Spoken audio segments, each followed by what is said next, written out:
नमस्कार मित्रों, समय एवं समय यात्रा पर बनाए हुए मेरे पिछले वीडियो पर आप सबकी बहुत सारी सकारात्मक प्रतिक्रियाएं आई हैं एवं मैं आप सबका हार्दिक आभार व्यक्त करता हूं इस वीडियो में इस जानकारी को पसंद करने के लिए।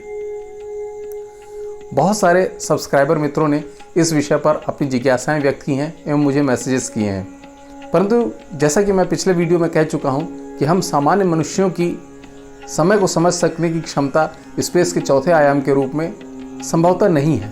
इस कारण हम समय को वैसा नहीं देख पाते हैं जैसा कि प्राचीन भारतीय ऋषि देख सके या अल्बर्ट आइंस्टाइन देख सके, क्योंकि हमारे मस्तिष्क की क्षमता केवल 3 डायमेंशनल वर्ल्ड को देखने की ही है, इसलिए हम 4 डायमेंशनल वर्ल्ड को नहीं देख पाते हैं। यह बिल्कुल ऐसा ही है जैसा कि पिछले वीडियो में उदाहरण में मैंने आपको बताया था कि 2 डायमेंशनल छवि देख सकने वाले जो प्राणी होते हैं वो 3 डायमेंशनल वर्ल्ड का अनुमान नहीं लगा पाते हैं। जिन सब्सक्राइबर मित्रों ने अभी तक पिछला वीडियो नहीं देखा है वो कृपया उसे अवश्य देख लें, जिससे कि आगे हम इस वीडियो में जो बातें करेंगे वह और स्पष्ट हो सकेंगी। द्विआयामी छवि के द्वारा त्रिआयामी छवि का अंदाज़ा लगाना, अर्थात 2 डायमेंशनल इमेजेस के द्वारा 3 डायमेंशनल इमेज का अंदाज़ा लगाना संभव नहीं हो पाता है। इसे एक साधारण उदाहरण से समझते हैं। बचपन में मैंने एक कहानी सुनी थी। एक लोमड़ी सुबह शिकार के लिए निकली। चूँकि उस वक्त सूर्य उग ही रहा था, इसलिए उसकी छाया बहुत लंबी बनी। लोमड़ी अपनी छाया देखकर खुश हो गई। उसे लगा कि आज तो एक कम से कम हाथी का शिकार करना पड़ेगा। परंतु जैसे जैसे वो जंगल में आगे बढ़ती गई, धीरे धीरे सूर्य ऊपर आता गया और उसकी छाया छोटी होती गई। अंत में उसे लगने लगा कि शायद आज तो एक चूहे से ही काम चल जाएगा। परंतु दोपहर आते आते जब सूर्य एकदम सिर पर आ गया तो लगभग उसकी छाया गायब सी हो गई। वह बहुत दुखी हो गई और वह रोते हुए अपनी माँ के पास पहुँची। माँ अनुभवी थी, माँ सारी समस्या समझ गई। माँ ने जो बातें उसको समझाई उसका सार संक्षेप में यह था कि माँ ने कहा कि द्विआयामी छवि के द्वारा त्रिआयामी छवि का अंदाज़ा हम नहीं लगा सकते। ये बिल्कुल ऐसा ही है जैसे हम मनुष्यों के लिए हम 3 डायमेंशनल इमेज के द्वारा 4 डायमेंशनल वर्ल्ड का अंदाज़ा नहीं लगा सकते। तो यदि हम समय की बात करते हैं कि समय स्पेस का चौथा आयाम है, तो यह भी एक बात हमको स्पष्ट होती है कि निश्चित रूप से समय भी, जैसा कि स्पेस बिग बैंग से शुरू हुआ तो समय भी साथ ही साथ शुरू हुआ होगा। इसलिए एक जो सामान्य जिज्ञासा बहुत सारे लोगों की रहती है कि बिग बैंग से पहले क्या था। अगर वस्तुतः हम ध्यान से देखने की कोशिश करें तो यह प्रश्न ही गलत है, क्योंकि बिग बैंग के साथ ही टाइम स्पेस की शुरुआत हुई। तो जब समय ही बिग बैंग से शुरू हुआ तो उसके पहले की बात करना बिल्कुल उचित नहीं होगा। तो उसके पहले था ही नहीं, अर्थात उसके पहले जब समय ही नहीं था तो हम बिग बैंग के पहले की बात कैसे कर सकते हैं। और अगर हम अपने शास्त्रों को देखें, एक प्रसिद्ध श्लोक है जिसमें ऋषि कहते हैं कि सृष्टि से पहले कुछ नहीं था, यहाँ तक कि कुछ नहीं भी नहीं था। यह बहुत ही गूढ़ वक्तव्य है। प्रसिद्ध वैज्ञानिक कार्ल सेगन इस वक्तव्य से बहुत ज़्यादा प्रभावित थे। उनका कहना था कि यह सामान्य व्यक्ति का कथन नहीं हो सकता, यह किसी बहुत ही बुद्धिमान व्यक्ति का कथन है जिसे टाइम स्पेस की बहुत गहरी समझ रही होगी। और इसीलिए अगर आप देखें तो हमारे यहाँ किसी भी अनुष्ठान के पूर्व बोले जाने वाले संकल्प मंत्र में सबसे पहले शुरुआत की जाती है द्वितीय परार्धे से। द्वितीय परार्धे का अर्थ होता है कि ब्रह्मा जी की आयु का सेकेंड हाफ, अर्थात 50 वर्ष उनकी आयु के पूर्ण हो चुके हैं एवं 51वां वर्ष चल रहा है। ब्रह्मा जी के दिन हम सामान्य मनुष्यों से भिन्न होते हैं। इस संबंध में भी मैं एक वीडियो पूर्व में पोस्ट कर चुका हूं, जिसकी लिंक मैं ऊपर आई बटन में एवं नीचे डिस्क्रिप्शन बॉक्स में दे दूंगा, जहां पर क्लिक करके आप उसे देख सकते हैं। हम सामान्य मनुष्यों के 8 अरब 64 करोड़ वर्षों के बराबर ब्रह्मा जी का एक दिन होता है, और इस तरह के 360 दिनों के बराबर ब्रह्मा जी का एक वर्ष होता है, और इस तरह के 100 वर्षों की ब्रह्मा जी की आयु होती है। अर्थात हम कह सकते हैं कि ब्रह्मा जी की आयु 3110 खरब 40 अरब वर्ष होती है हम सामान्य मनुष्यों के वर्षों में।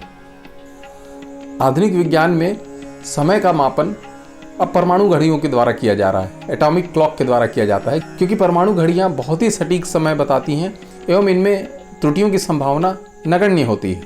ऐसा कहा जाता है कि लाखों वर्षों में शायद 1 सेकंड का अंतर इनमें आए। इसलिए अब वर्तमान समय में परमाणु घड़ियों का उपयोग किया जाता है समय को मापने के लिए। एटॉमिक घड़ियों में परमाणु के कंपन, गति एवं इलेक्ट्रोमैग्नेटिक रेडिएशन को उपयोग किया जाता है। परंतु इससे काफ़ी मिलता जुलता वर्णन हमारे यहाँ श्रीमद् भागवत महापुराण में मिलता है। लेकिन उससे भी आश्चर्य की बात यह है कि आखिर प्राचीन भारतीय ऋषियों को इतने समय की बड़ी सीमाओं की आवश्यकता क्यों पड़ी। एक और समय की सूक्ष्म सीमाओं की बात कर रहे हैं, जिसमें कि सेकंड के भी सूक्ष्मतम भाग की बात कर रहे हैं, दूसरी ओर खरबों वर्षों की बात हो रही है। तो ऐसे बड़े समय सीमा की आवश्यकता प्राचीन भारतीय ऋषियों को क्यों हुई? क्योंकि यदि आप देखें तो दुनिया के दूसरे हिस्सों में, सारी सभ्यताओं में, सारी संस्कृतियों में समय की जो गणना है लोगों की आधुनिक विज्ञान के पहले केवल कुछ हजार वर्षों में समाप्त हो जाती थी। इस तरह की खरबों वर्षों की जो गणनाएं हैं वो केवल आपको भारतीय ज्ञान में मिलेंगी। तो आखिर भारतीय ऋषियों को इस तरह के खरबों वर्षों की सेकंड के सूक्ष्मतम भाग से लेकर गणना करने की आवश्यकता क्यों हुई होगी? एक तो हम स्पष्टीकरण पहले ही देख चुके हैं कि चूंकि समय सबके लिए भिन्न भिन्न होता है, इसलिए अलग अलग क्षेत्रों या अलग अलग स्थानों के लिए भिन्न भिन्न समय की अलग अलग लोगों के लिए अलग अलग समय की जो अवधारणा हमारे यहाँ रही है, इसलिए इतनी समय सीमाओं की आवश्यकता पड़ी होगी। और दूसरा, अगर हम आधुनिक विज्ञान के अनुसार सोचने की कोशिश करें तो आप देखिए इतने विस्तारित समय की आवश्यकता केवल रेडियो एक्टिव तत्वों की हाफ लाइफ में होती है।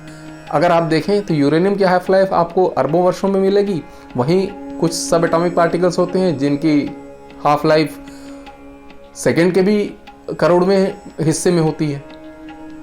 इसका अर्थ हम यह भी लगा सकते हैं कि संभवतः प्राचीन भारतीय ऋषियों को रेडियो एक्टिविटी का भी ज्ञान रहा हो।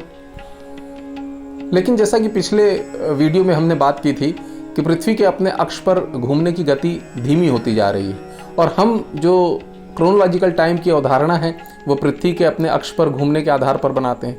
परंतु जैसा कि मैंने पिछले वीडियो में कहा था, यदि पृथ्वी के अपने अक्ष पर घूमने की गति में परिवर्तन आ जाएगा तो हमारे क्रोनोलॉजिकल टाइम की अवधारणा में भी अंतर आ जाएगा, हमारा कंसेप्ट ऑफ टाइम चेंज हो जाएगा। तो इसीलिए आधुनिक विज्ञान में जो परमाणु घड़ियों का उपयोग किया जाता है वह इससे अप्रभावित रहता है। लेकिन इसमें एक बड़ी समस्या भी आती है। जो व्यवहारिक समस्या है वो यह है कि पृथ्वी के अपने अक्ष पर घूमने की गति तो धीमी होती जा रही है, लेकिन जो परमाणु घड़ियां हैं वो लाखों वर्ष तक उसी तरह से कार्य करती रहती हैं। तो इस समय को एडजस्ट करने के लिए लीप सेकंड जोड़ा जाता है। आपको ध्यान होगा कुछ वर्षों पूर्व एक लीप सेकंड जोड़ा गया था। 1972 से यह लीप सेकंड जोड़ा जा रहा है, जो कि पृथ्वी के अपने अक्ष पर घूमने की गति धीमी होने के कारण ऐसा करना पड़ रहा है। अब तक लगभग 27 बार हम ऐसा कर चुके हैं। अर्थात हम ये कह सकते हैं कि 1972 से अब तक कम से कम 27 सेकंड तो पृथ्वी के अपने अक्ष पर घूमने की गति धीमी हो ही गई है। और ऐसा भी संभव है, ऐसा अनुमान है कि इस वर्ष 31 दिसंबर को शायद संभवतः हमें फिर एक लीप सेकंड जोड़ना पड़े। हालांकि यह बहुत कठिन प्रक्रिया है और इस पर पृथ्वी के रोटेशन के ऊपर सतत निगरानी रखी जाती है वैज्ञानिकों के द्वारा। एवं जब पृथ्वी के अपने अक्ष पर घूमने की गति उपयुक्त रूप से धीमी हो जाती है तभी यह लीप सेकंड जोड़ा जाता है। तो अभी हम कुछ कह नहीं सकते, परंतु इस बात की संभावना है कि शायद इस वर्ष 31 दिसंबर 2022 को एक लीप सेकंड हमारे समय में जुड़े। तो कहने का तात्पर्य यह है कि प्राचीन भारतीय ऋषियों को प्राचीन भारतीय दर्शन में, प्राचीन भारतीय ज्ञान में आधुनिक विज्ञान का अद्भुत ज्ञान रहा है। समय जैसा एक गूढ़ विषय जिसके बारे में हम आज भी पूरी तरह से स्पष्ट नहीं है, पूरी तरह से समझ नहीं पाते हैं, क्योंकि हमारे मस्तिष्क की क्षमता उतनी नहीं है, उसे प्राचीन भारतीय ऋषियों ने वर्णित किया हुआ है एवं अपने कैलकुलेशंस भी किए हुए हैं जो कि बिल्कुल आधुनिक विज्ञान से मेल खाते हैं। तो आवश्यकता इस बात की है कि हम अपने प्राचीन भारतीय ज्ञान को फिर से देखने का प्रयास करें। उनमें ऋषियों ने जो अद्भुत बातें लिखी हुई हैं उनके वैज्ञानिक स्पष्टीकरण खोजने का प्रयास करें, तभी हम प्राचीन भारतीय ज्ञान को पुनः विश्व में स्थापित कर सकेंगे एवं भारत को पुनः विश्व गुरु का दर्जा दिलवा सकेंगे। आशा है यह वीडियो आपको अच्छा लगा होगा। यदि यह जानकारी आपको अच्छी लगी हो तो कृपया इसे लाइक करें, चैनल को सब्सक्राइब भी करें एवं कृपया बेल आइकन भी प्रेस करें, जिससे कि इस तरह के वीडियो की नोटिफिकेशंस आपको समय पर मिलती रहें। साथ ही साथ इस जानकारी को, रोचक जानकारी को अपने अन्य मित्रों के साथ भी शेयर करें, जिससे कि हम प्राचीन भारतीय ज्ञान की जानकारी ज़्यादा लोगों तक पहुंचा सकें। धन्यवाद।